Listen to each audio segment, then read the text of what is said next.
akan tirus macam ni.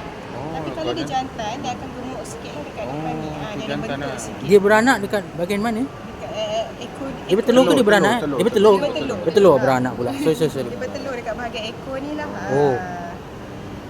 Dia punya tempat keluar taik dia tu. Oh. Cantik warna corak dia. Cantik. Ini dia dikira rare jugalah sebab dia macam separuh albino. Dia juga. Kalau pasal mata dia warna merah. Tapi kalau dia nak saling kulit, time dia nak saling kulit tu, mata dia akan bertukar warna purple sikit. Dengan badan dia akan jadi pucat lah sebelum dia saling kulit.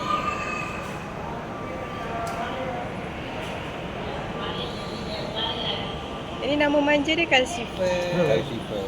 Ini Yeah. puteri. Dua-dua betina. Oh, dulu tengok. Yeah. Oh, ni daripada tu akuarium kan? Betul. Kita ada akuarium. Ada haiwan lain juga lah. Ada juga. Ini tak ada dia punya partner dia, pasangan dia ke jantan? Ada. Oh. Kita ada betina je. Berapa? Untuk dewasa RM38, 38. kanak-kanak RM33. Kan nak masuk, kami suggest masuk pukul 2 lah. So ada feeding show. Oh. Kita Tengok ada Arapaima. Arapaima Feeding Show, kita ada Red Jacket. Arapaima bukan yang dia Southeast Asian punya memang fish ke? Betul. Yang tu bukan yang dia bukan apa? Bukan Arapaima bukan yang dia